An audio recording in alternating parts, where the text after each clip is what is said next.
Dear children, welcome to असा education. आज कर रहे हैं हम 12th ग्रेड की हिस्ट्री बुक से Kings, farmers and towns, early states and economics 600 BCE से 600 CE तक। ये आपका चैप्टर 2 है ग्रेड 12 का, और हम इसकी एक्सरसाइज को सॉल्व करेंगे क्वेश्चंस 1 से लेके 9 तक। सबसे पहला सेगमेंट है आंसर इन 100 to 150 वर्ड्स। आपको बताना है पहले क्वेश्चन में कि जो पहले की हिस्टोरिक सिटीज थी या हड़प्पन सिटीज थी, उनमें क्या सबूत मिले हैं क्राफ्ट प्रोडक्शन के। तो सबसे पहले देखते हैं अगर अर्ली हिस्टोरिक सिटीज की, जो कि 6th सेंचुरी BCE से 4th सेंचुरी CE तक थी, वहां पर आपको एविडेंस दिखते हैं स्पेशलाइज्ड क्राफ्ट प्रोडक्शन के अर्बन सेंटर्स में, यानी जो शहरों में सेंटर्स थे जैसे उज्जैन, मथुरा और पाटलिपुत्र।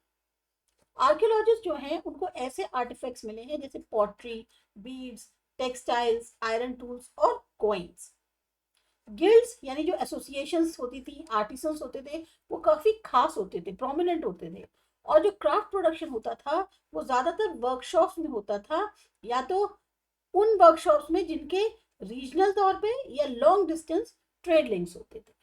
वहीं पर हड़प्पन सिटीज जो कि 2600 से 1900 BCE तक थी, जैसे कि मोहनजोदाड़ो था, हड़प्पा था, यहाँ पे ज्यादा सेंट्रलाइज्ड क्राफ्ट प्रोडक्शन देखने को मिलता है रेजिडेंशियल एरियाज के अंदर, जिसमें मटेरियल का इस्तेमाल होता था वो स्टेटाइट, कार्लिनियन और फायंस था।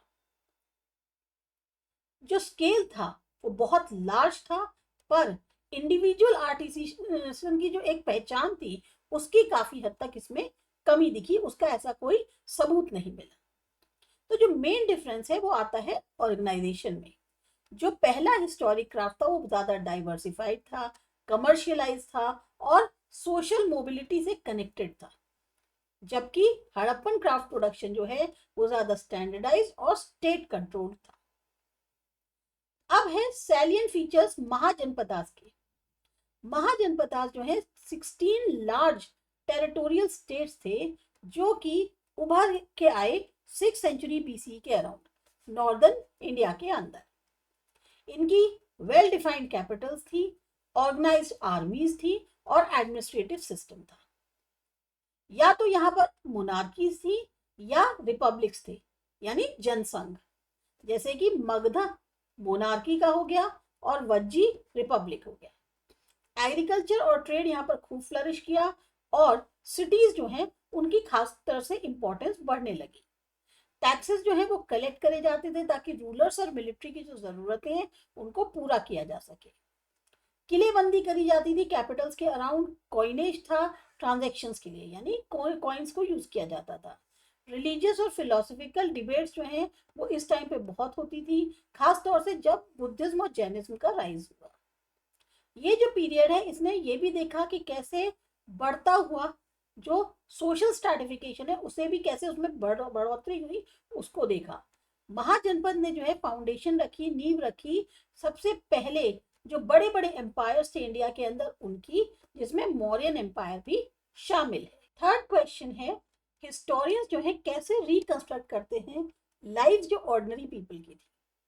तो हिस्टोरियंस जो हैं ऑर्डिनरी लोगों की जो लाइफ थी उनको रिकंस्ट्रक्ट करने के लिए कुछ मिक्स जो है आर्कियोलॉजिकल जो उनके पास एविडेंसेस होते उनका, इंस्क्रिप्शंस का, कॉइन्स का, पॉटरी का, टूल्स का और जो पहले के टेक्स्ट मिले हैं उनका इस्तेमाल करके रिकंस्ट्रक्ट करते हैं। जहां एक तरफ एलिट लिटरेचर, एलिट यानी जो बड़े लोग होते हैं, उनका जो लिटरेचर था उसमें उन्होंने जो कॉमनर्स, आम जनता है, उनको इग्नोर किया। जैसे सोर्सेज जो मिलते हैं जातका के, संगम टेक्स्ट के, या जो फॉरेन ट्रैवलर्स के अकाउंट्स हैं वो हमें जो है मेनली डेली लाइफ के ग्लिम्स दिखाते हैं। एलिट लिटरेचर में आपको हमेशा कॉमनर्स को इग्नोर करते हुए मिलेंगे, जबकि जातका, संगम टेक्स्ट या अकाउंट जो फॉरेन ट्रैवलर्स के हैं उनसे हमें डेली लाइफ की झलक मिलती है। जिन जगहों पर खुदाई हुई है सेटलमेंट्स पे, वहां के फार्मिंग टूल्स और हाउस स्ट्रक्चर्स जो है रूरल लाइफ को दर्शाते हैं।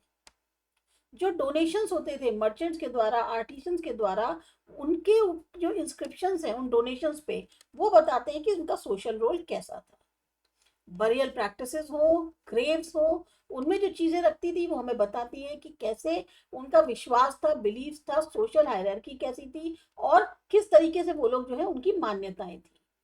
जो ओरल ट्रेडिशंस हैं, जो एक कहानियां हैं वहाँ की, वो भी बताती हैं कि कॉमन लोगों की जिंदगी कैसी थी, उनके पहलुओं पर झलक डालती हैं। अब क्योंकि ऐसे रिसोर्सेज जो हैं इनडायरेक्ट हैं, टूटे फूटे हैं, तो हिस्टोरियंस को जो है बहुत ध्यान पूर्वक उसकी व्याख्या करनी पड़ती है, रीड बिटवीन द लाइंस करना पड़ता है, ताकि वो एक पूरी पिक्चर को वो पहचान सके। आपको कंपैरिजन करना है उन आइटम्स का जो कि पांड्या चीफ को दिए गए थे या जो प्रोड्यूस हुए थे दंगुना विलेज में। तो वो लिस्ट ऑफ आइटम जो कि पांड्यन चीफ को दिए गए थे, ये आपका सोर्स 3 है, जिसमें लग्जूरियस और एग्जॉटिक गुड्स शामिल थे, जैसे कि elephants, gold, fine textiles, spices, जो कि ये इंडिकेट करते हैं कि ये एक तरह का ट्रिब्यूट था, ये ट्रेड होता था दूसरे दूसरे बहुत दूर दूर के इलाकों से। ये आइटम्स रिफ्लेक्ट करते हैं वेल्थ, स्टेटस और एक लॉन्ग डिस्टेंस ट्रेड को। वहीं पर आइटम जो कि प्रोड्यूस होते थे डंगुना गांव में, जो सोर्स 8 है, वो इंक्लूड अगर करता है हर उस डेली एसेंशियल को, जैसे टूल्स हैं, बास्केट्स हैं, पॉटरी है, एग्रीकल्चरल प्रोडक्ट्स हैं। ये लोकल बने हुए होते थे, इस्तेमाल करने वाले आइटम्स होते थे, जो कि खासतौर से डेली पर्पस के लिए थे। दोनों में जो समानता है कि दोनों लिस्ट जो है रिफ्लेक्ट करती है इकोनॉमिक एक्टिविटीज को और प्रोडक्शन को, पर जो मेजर डिफरेंस है वो उनके पर्पस में दिखता है। एक दिखाता है कि जो बड़े लोग थे उनका कंजम्पशन और ट्रिब्यूट को, और वहीं दूसरा दिखाता है जो बिल्कुल बेसिक गांव की रूरल लाइवलीहुड थी, या जो एक इतना प्रोडक्शन होता है कि अपने को हम चला सके, सर्वाइवल उसके लिए, वो जो है उसका डिफरेंस इसमें देखने को मिलता है। एपिग्राफिस्ट जो होते हैं उनको क्या प्रॉब्लम फेस करनी पड़ी? एपिग्राफिस्ट जो है इनको बहुत सारे चैलेंजेस फेस करने पड़ते हैं जब वो इंस्क्रिप्शंस की स्टडी करते हैं। बहुत सारे इंस्क्रिप्शंस डैमेज हैं, अधूरे हैं, कहीं वेयर एंड टेयर हो चुका है, फट चुके हैं या टूट चुके हैं, और उनको रीड करना बहुत मुश्किल है। तो ये जो स्क्रिप्ट और लैंग्वेजेस हैं, जैसे कि ब्रह्मी है या फिर प्राकृत में, जो कि समय और रीजन के साथ साथ चेंजेस हुई, इसमें बहुत एक्सपर्टाइज चाहिए डिकोड करने के लिए। कुछ इंस्क्रिप्शंस जो है एशियंट या रीजनल डायलेक्ट्स में है, जिनके मीनिंग अभी क्लियर नहीं है, डेट्स मिसिंग है, या उन अनफैमिलियर कैलेंडर्स पर बेस्ड है जो अभी आइडेंटिफाई नहीं कर पाते। तो जो इंटरप्रिटेशन है वो बहुत डिफिकल्ट होता है अगर कंटेक्स्ट या लोकेशन क्लियर ना हो। अब इंस्क्रिप्शंस जो होते हैं वो रॉयल अचीवमेंट्स को ज्यादा बढ़ा चढ़ा के बताते हैं, तो उसके लिए क्रॉस वेरिफिकेशन भी जरूरी है। कुछ ऐसे साइट्स हैं, आर्टिफैक्ट्स हैं, जिनकी अभी तक हम लोगों की पहुंच नहीं है, स्टैंडर्डाइज डॉक्यूमेंटेशन की कमी है, ये सब भी बाधा डालते हैं इनके काम में। पर इन सब प्रॉब्लम्स के बावजूद एपिग्राफिक्स जो है वो बहुत इंपॉर्टेंट की रोल प्ले करते हैं, जो हमारी पहले की इंडियन हिस्ट्री है उसको रिकंस्ट्रक्ट करने में। अब नेक्स्ट क्वेश्चन है, आपको एक शॉर्ट ऐसे लिखना है, जो क्वेश्चंस दिए हैं उन पे लगभग 500 वर्ड्स में। तो ऑब्वियस ही बात है थोड़ा सा आंसर लॉन्ग होगा, आपको जितना अपने हिसाब से कट शॉर्ट करना है आप कर लें, पर एज पर रिक्वायरमेंट आंसर थोड़ा सा लॉन्ग देना जरूरी है। मेन फीचर्स क्या है मॉडर्न एडमिनिस्ट्रेशन के? कौन से ऐसे एलिमेंट्स हैं जो एविडेंट है अशोकन इंस्क्रिप्शंस में, जिनके बारे में आपने पढ़ा है? मौर्यन एम्पायर जो है चंद्रगुप्त मौर्य ने फाउंड की थी 321 बीसी में, और इसका सबसे ज्यादा इलेबोरेट एडमिनिस्ट्रेटिव सिस्टम देखने को मिलता है अर्ली इंडियन हिस्ट्री में। ये जो सेंट्रलाइज्ड एडमिनिस्ट्रेशन है, इसको और ज्यादा रिफाइन किया और ज्यादा निखारा इनके जो सक्सेसर्स आए, उत्तराधिकारी आए, जैसे स्पेशली अशोका। एम्पायर को डिवाइड किया गया प्रोविंसेस में, तक्षशिला, उज्जैन, तोसाली और सुवर्णनगरी। हर एक को गवर्न करता था एक प्रिंस या उनका कोई वफादार ऑफिशियल। ये प्रोविंसेस को फिर सब डिवाइड किया गया डिस्ट्रिक्ट्स में और विलेजेस में, जिसमें हर लेवल पे ऑफिशियल थे, ताकि ऑर्डर मेंटेन किया जा सके और रेवेन्यू को कलेक्ट किया जा सकते। रेवेन्यू यानी कि इनकम को। जो एक बहुत ही की एस्पेक्ट है मॉडर्न एडमिनिस्ट्रेशन का, वो था उनका ब्यूरोक्रेसी। अर्थशास्त्र जो कि मेनली कौटिल्य ने लिखी है, जिनको चाणक्य कहते हैं, उन्होंने डिटेल अकाउंट्स दिए हैं बहुत अलग अलग डिपार्टमेंट्स के, जो कि रेवेन्यू, एस्पाइनेज, कॉमर्स, इरिगेशन और भी बहुत से डील करते थे। स्टेट जो है एक बहुत स्ट्रॉन्ग आर्मी मेंटेन करता था, और उनका एक एलैबोरेट सिस्टम था जो स्पाइज होते हैं, जासूस होते हैं, उनका। सेंट्रलाइज ट्रेजरी थी, बहुत ही वेल रेगुलेटेड टैक्सेशन सिस्टम था जिससे गवर्नमेंट और आर्मी को फंड मिलता था। रोड्स और ट्रेड रूट्स जो हैं वो मेंटेन थे, प्रोटेक्टेड थे, और उससे क्या होता था, इकोनॉमिक ग्रोथ और बढ़ती है। सबसे ज्यादा जो डिस्टिंक्टिव फीचर है अशोका के अंडर वो था धम्म। एक पर्टिकुलरली मिलिट्री कंट्रोल पे रिलाय होने से बेटर था, अशोका ने ज्यादा मॉरल गवर्नेंस को प्रमोट किया। उन्होंने धम्म महात्मा जो होते हैं महामताज, उनको जो है अपॉइंट किया। इसके अलावा स्पेशल ऑफिसर्स थे जो एक तरह से जो बाकी क्या कहते हैं रेस्ट हाउसेस थे, केयरिंग करते थे एनिमल्स की, सिक्स की, तो इस तरीके के लोग जो है उन्होंने अपॉइंट कर रखे थे। अशोका के जो इंस्क्रिप्शंस है वो मेनली इंस्क्राइब्ड है पिलर्स पे, रॉक्स पे, पूरे एम्पायर के अक्रॉस। बहुत सारे पहलू दिखाते हैं मौर्यन एडमिनिस्ट्रेशन के, जैसे एग्जाम्पल के लिए प्रोविंशियल गवर्नमेंट या प्रोविंशियल गवर्नेंस। जो इंस्क्रिप्शन मिलते हैं रीजन्स में, जैसे सुवर्ण नगरी है उज्जैन में, वो बताते हैं कि वहां पर प्रोविंशियल कैपिटल्स जो है वो प्रेजेंट थी और एडमिनिस्ट्रेटिव रीच थी वहां पर, मतलब पहुंच थी, एडमिनिस्ट्रेटिव लेवल तक पहुंच थी। ऑफिशियल का क्या रोल था, जो राजुकास और युक्तास थे इंस्क्रिप्शन में जिनका जिक्र है वो ये बताते हैं कि लोकल ऑफिशियल्स की बहुत ज्यादा इंपॉर्टेंस थी जुडिशियल और एडमिनिस्ट्रेटिव फंक्शंस में। धम्म महामतास जो थे अशोका जो है वो बहुत ज्यादा फ्रीक्वेंटली मेंशन करते थे एक मोरल ओवरसीयर्स के जैसे, मतलब जो होता है ना दूरदर्शी है पर नैतिक तौर पर। और वो ये बताते थे कि जो एक एडमिनिस्ट्रेटिव तौर पे कहीं नयापन है, वो यूनिक है उनके रीजन में या उनके रेन में, उनके शासन में, वो सिर्फ इन्हीं मॉरल ओवरसीयर्स के कारण है, कि उनकी दूरदर्शिता के कारण इन्होंने बहुत अच्छे से उसको मेंटेन किया है। जस्टिस ऑफ वेलफेयर, उनके जो एडिक्ट्स हैं उसमें मिलता है कि अशोका जो है उन्होंने इंस्ट्रक्ट कर रखा था अपने ऑफिसर्स को कि आप बिल्कुल इम्पार्शियल और जस्ट रहेंगे, रूरल एरियाज बार बार विजिट करेंगे और इंश्योर करेंगे कि आपके सारी जो प्रजा है उसकी भलाई हो, चाहे वो प्रिजनर्स हो या विमेन। तो अशोका की जो इंस्क्रिप्शन है वो खाली हमें उनकी एक इनसाइड झलक जो है वही नहीं देखने को मिलती है, जो उनकी यूनिक अप्रोच थी गवर्नेंस को लेकर, जो खास तौर से एथिकल वैल्यूज पर बेस्ड थी, पर इसके अलावा कि किस तरीके से जो मॉडर्न एडमिनिस्ट्रेशन सिस्टम था जो इतना ब्रॉड था वो फंक्शन कैसे करता था।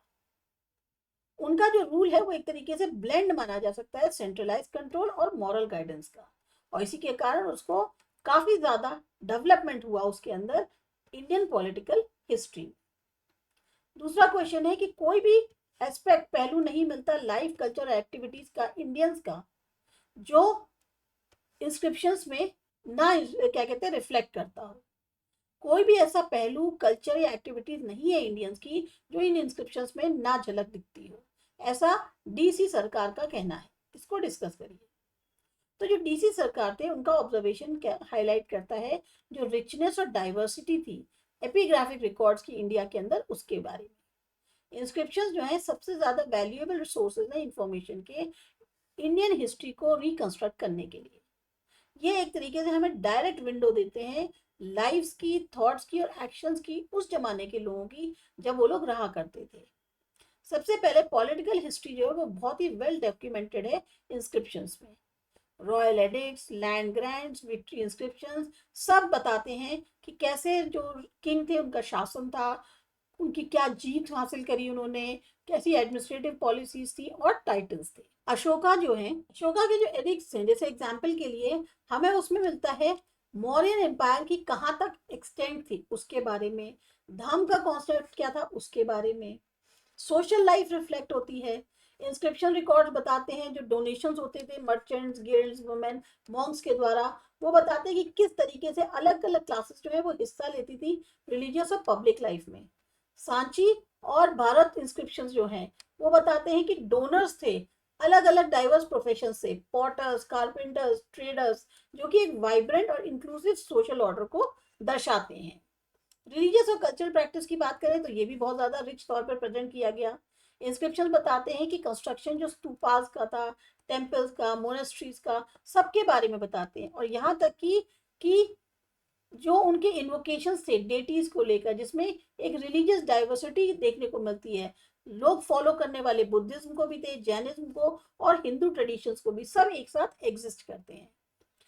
बुद्धिज्म का स्प्रेड जो है अशोका के टाइम पे जो है ज्यादा हुआ, और वो जो है डॉक्यूमेंट किया गया है कई सारी लैंग्वेजेस में और स्क्रिप्ट्स में, जितने भी रीजन है उसके अंदर। इकोनॉमिक लाइफ अगेन एक क्रूशियल एरिया है। इंस्क्रिप्शन जो है वो बताते हैं कैसे लैंड ग्रांट्स होते थे, टैक्स में छूट मिलती थी, टाइप्स किस तरीके की प्रोड्यूस की हो जाती थी, वेट्स और मेजर्स क्या थे, और जो गिल्ड एक्टिविटीज थी वो क्या थी। इससे पता चलता है कि एक एग्रेरियन इकोनॉमी का इवोल्यूशन हुआ, ट्रेड रूट्स का और मार्केट नेटवर्क्स बने। सतवाहन और जो गुप्ता पीरियड थे, उनके जो इंस्क्रिप्शन है वो बताते हैं कि मोनेटाइजेशन जो है बढ़ा और मर्चेंट एक्टिविटी भी बहुत ज्यादा ग्रो करी। यहाँ तक कि जो लैंग्वेज और स्क्रिप्ट है वो भी प्रिजर्व है इंस्क्रिप्शन के थ्रू। इवोल्यूशन जो ब्रह्मी का था और बाद में जो स्क्रिप्ट्स आई जैसे नागरी आई, प्राकृत, संस्कृत, तमिल, ये सब एक लिंग्विस्टिक डाइवर्सिटी और डेवलपमेंट को दर्शाती हैं।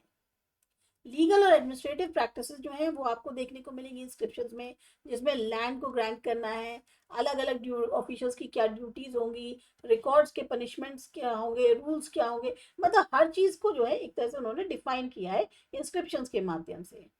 जेंडर रोल्स तक का जो है हमें क्लू मिलता है कि विमेन जो हैं वो डोनर्स या रेसिपिएंट जो है लैंड की, उसके नाम पे भी उनका एक तरह से रोल देखने को मिलता है। तो ओवरऑल जो डीसी सरकार थे उनका जो स्टेटमेंट है वो वेल फाउंड है, एक तरह से हम कह सकते हैं। हाँ, काफी सारे एविडेंसेस हैं उनकी बातों के जो उन्होंने कहा है। इंस्क्रिप्शंस जो है खाली रॉयल को ही नहीं बोस्ट करते थे, वो एक तरह का मिरर थे इंडिया की जो मल्टी फेसेटेड हमारा इतिहास रहा है उसके लिए। चाहे किंग की लाइफ हो, वहां से लेके ऑर्डिनरी विलेजर तक, रिलीजियस बिलीफ से लेके इकोनॉमिक ट्रांजेक्शन तक, इंस्क्रिप्शन जो है हमें सारा का सारा जो है कॉम्प्रिहेंसिव और रिलायबल रिकॉर्ड्स देते हैं हमारे ancient Indian civilisation. Eight question है कि आपको बताना है नोशंस किंगशिप के जो डेवलप हुए पोस्ट मॉरियन पीरियड में। नोशंस यानी जो आइडियाज थे किंगशिप के। पोस्ट मॉरियन पीरियड जो कि 200 बीसी से 300 सी तक रहा, उसमें बहुत सारे नए नोशंस जो है किंगशिप के उभर के आए। ये जो है काफी हद तक प्रभावित थे जो क्षेत्रीय तौर पर पॉलिटिक्स होती है उससे, बदलती हुई आर्थिक जो एक व्यवस्था होती है उससे, और रिलीजियस ट्रांसफॉर्मेशन के कारण। जब मौर्यन एम्पायर का डिक्लाइन हो गया तो इंडिया ने देखा कि बहुत सारी जो डायनेस्टीज हैं उनका राइज हुआ, जैसे शंगास थे, सतवाहन थे, कुशनास थे, या जो और पहले के तमिल किंगडम्स थे। हर कोई अपने आप में एक नया मॉडल जो है किंगशिप का सामने रख रहा था। एक जो मेन ट्रेंड था वो था एसोसिएशन किंग्स की, वो ज्यादा ग्रो कर रही थी डिविनिटी या डिवाइन सैंक्शन से। कुशना रूलर्स जो थे, स्पेशली कनिष्का जो थे, उन्होंने अपने आप को एक डिवाइन या सेमी डिवाइन बीइंग के तौर पे प्रोजेक्ट किया। कॉइन्स और इंस्क्रिप्शंस जो है वो ये दर्शाते हैं कि वो जो है देवपुत्र माने जाते थे, सन ऑफ गॉड। दोनों ही इंडियन और सेंट्रल आइडियाज जो है डिवाइन किंगशिप के, उसमें आपको यही देखने को मिलता है। तो एक तरीके से ये मार्क करता है कि डिपार्चर था पहले के जो मॉरल आइडियल्स थे मौर्यन उनके, जहां पे अशोका ने मॉरल अथॉरिटी को ज्यादा जोर दिया था और सर्विस को बजाय डिविनिटी के। साउथ इंडिया में जो संगम टेक्स्ट है वो डिस्क्राइब करती है तमिल किंग्स को, जैसे चोलास, चेराज और पांड्यास, बहुत ही पावरफुल, जनरस और हीरोइक रूलर्स थे। इनकी किंगशिप जो है वो मार्शल वैलर, पेट्रोनेज जो पोएट्स का होता था, और जो रिचुअल जेनरोसिटी होती थी उससे बहुत ज्यादा जुड़ी हुई थी। खास तौर से जो दान होता था, क्लैन की जो एक कुल की पहचान होती है, ये उससे बहुत ज्यादा जुड़े होते थे, और रीजनल तौर पे इनकी बहुत ज्यादा लॉयल्टी थी। एक और मेजर फीचर था रिचुअलिस्टिक और ब्राह्मणिकल लेजिमिटाइजेशन किंगशिप का। सतवाहन और गुप्ता जो हैं वो वैदिक रिचुअल्स परफॉर्म करते थे, जैसे अश्वमेध है, राजसूय यज्ञ है, अपने स्टेटस को दर्शाने के लिए। इंस्क्रिप्शंस जो है वो बताते हैं कि कैसा उनका जो रोल था, कि वो धर्म को मानने वाले थे, उन्हें सबसे ज्यादा पकड़ धर्म पर उन्हीं की थी। प्रोटेक्ट करते थे ब्राह्मण्स को, धार्मिक ऑर्डर को, और साथ ही साथ टेम्पल्स और लर्निंग के एक तरह से सपोर्टर्स भी थे। किंग जो है वो बहुत मल्टीपल रिलीजन्स के सपोर्टर्स थे, जबकि मौर्यन अशोका पीरियड जो था वो मेनली बुद्धिस्ट का था। पोस्ट मॉडर्न पीरियड में जो राजा है सतवाहन वगैरह, उन्होंने सपोर्ट किया ब्राह्मणिज्म को और बुद्धिज्म को। कुशन्स और जो बाकी डायनेस्टीज आई उन्होंने भी सपोर्ट किया अलग अलग रिलीजियस ट्रेडिशंस को, जिसमें जो रिलीजियस प्लूरिज्म है एक तरह से वो आपका ताना बाना उसका मिलता है एक किंगशिप के फैब्रिक के अंदर। इकोनॉमिक डायमेंशन जो किंगशिप की थी वो भी बहुत बड़ी। किंग्स जो है वो लैंड देते थे ब्राह्मण्स को, और रिलीजियस इंस्टीट्यूशंस को जो है इम्पोर्टेंस देते थे। उन्होंने लॉयल अलाइज जो है वो क्रिएट किए और रॉयल इन्फ्लुएंस को काफ़ी फैलाने की कोशिश करी। जो लैंड ग्रांट्स थी उनका आपको रिकॉर्ड मिलता है इंस्क्रिप्शंस में, जिसमें ये दिखाते हैं कि किंग की अथॉरिटी जो है वो दिन पर दिन बढ़ती जा रही थी, जो कि खास तौर से लैंड कंट्रोल से जुड़ी हुई थी और फिर दोबारा उसके रीडिस्ट्रीब्यूशन से। पोस्ट मॉडर्न किंगशिप जो है वो कंबाइन करती है ट्रेडिशनल एलिमेंट्स को, जैसे प्रोटेक्शन और जस्टिस है, नए forms of legitimacy, ritual, divine, economic का। किंग्स जो हैं वो खाली रूलर्स ही की तरह नहीं देखे जाते थे, बल्कि एक कल्चरल और रिलीजियस लीडर्स के तौर पे भी, जो कि एक तरह के मीडिएटर थे गॉड और लोगों के बीच के, और साथ ही साथ सपोर्टर्स थे प्रॉस्पेरिटी और ऑर्डर के। लास्ट क्वेश्चन है कि किस हद तक एग्रीकल्चर प्रैक्टिसेस ट्रांसफॉर्म हुई, जो भी पीरियड हम कंसीडर कर रहे हैं उसके अंडर। 200 BCE से 300 CE तक एक बहुत बड़ा ट्रांसफॉर्मेशन जो है इंडियन एग्रीकल्चर में देखने को मिला।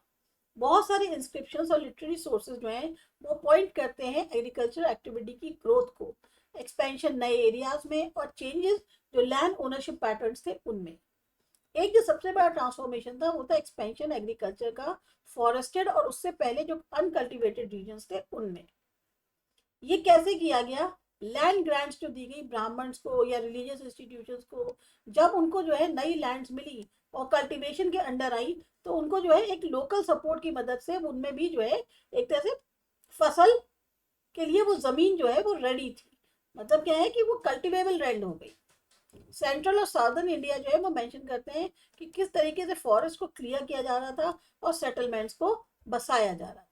जो आयरन टूल्स और प्लो का रीजन यूज था वो भी बहुत ज्यादा देखने को मिला इस समय। इसके मदद से जो मिट्टी है वो ज्यादा गहरी खोदी जा सकती थी और ज्यादा से ज्यादा जो है प्रोडक्टिविटी होती थी। आयरन का यूज बहुत ज्यादा बढ़ रहा था, इसके कारण जो लैंड प्रिपरेशन और इरिगेशन सिस्टम्स हैं उनमें बहुत इंप्रूवमेंट आया। कल्टीवेशन नए क्रॉप्स का होने लग गया और कहीं कहीं तो क्रॉप जो है वो डबल भी हो गई कुछ एरियाज में। इरिगेशन सिस्टम्स जो हैं वो भी बेहतर हुए, टैंक्स, वेल्स, कैनाल्स सब कंस्ट्रक्ट करे गए, सपोर्ट करे जाते थे किंग्स और लोकल कम्युनिटीज द्वारा। सतवाहन और तमिल किंग्स जो है खास तौर से उन्होंने इन्वेस्ट किया वाटर मैनेजमेंट में, जिससे इनको ये था श्योरिटी बनी रहे कि एग्रीकल्चर स्टेबिलिटी रहेगी सेमी एरिड रीजन्स में जहाँ पर बारिश कम होती है। इंट्रोडक्शन जो नए क्रॉप्स का था या अलग अलग तरीके का प्रोड्यूस जो है वो भी होने लग गया। ट्रेडिशनल ग्रेन्स थे जैसे राइस, व्हीट, बार्ले, उसके अलावा इंस्क्रिप्शन मेंशन करते हैं कि sugarcane, pulses, cotton, spices, ये सब भी जो है मार्केट डिमांड और ट्रेड को दिखाते हैं कि किस तरह से बढ़ा और इनकी सबकी जो है बढ़ोतरी हो रही थी। एक चेंज आया था लैंड ओनरशिप और लेबर रिलेशंस में। जो लैंड ब्राह्मण्स को दी जाती थी या मोनेस्ट्रीज को, वो जो है एक तरह से शिफ्ट दिखाती है कि स्टेट ओन्ड से अब वो प्राइवेट या रिलीजियस हाथों में जा रही थी। ये ग्रांट्स जो ज्यादातर टैक्स फ्री होती थी। इससे क्या हुआ, एक नई ही लैंड होल्डिंग क्लासेस का जन्म हुआ या जो लोकलाइज पावर सेंटर्स थे उनका राइज हुआ। एग्रीकल्चरल लेबर जो है वो प्रोवाइड करी जाती थी लोकल पीजेंट्स द्वारा, टेनेंट्स द्वारा, और कई बार बॉन्डेड लेबर जो है। इससे ये पता चलता है कि सोशल स्ट्रैटिफिकेशन बढ़ रहा था। साउथ इंडिया में संगम लिटरेचर जो है वो इम्पोर्टेंस दिखाता है एग्रीकल्चर की इकोनॉमी के अंदर, जो कि खास तौर से उसमें मेंशन किया गया है फर्टाइल प्लेन्स थे, इरिगेशन टैंक्स थे, फार्मिंग कम्युनिटीज थी। जो पोएम्स हैं वो भी बताती हैं सीजनल साइकिल्स को और किस तरीके का रोल था किंग का एग्रीकल्चर को प्रोटेक्ट करने में। तो ये जो पीरियड है ओवरऑल ये विटनेस करता है एक ट्रांजिशन सब्सिस्टेंस फार्मिंग से ज़्यादा कमर्शियल, डाइवर्सिफाइड और स्टेट सपोर्टेड एग्रीकल्चर की तरफ। ये चेंजेस ने आधार रखा एग्रेरियन इकोनॉमी का, और जो कि क्या कहते हैं पहले के अर्ली इंडियन किंगडम से क्लासिकल पीरियड में उसी के कारण वो जो है चल पाए। आपको ये आंसर्स पसंद आए हो, समझ में आए हो, तो सब्सक्राइब करिए हमारे चैनल असा एजुकेशन को, लाइक और कमेंट करिए ताकि हम और आगे के चैप्टर्स को अपलोड कर सकें।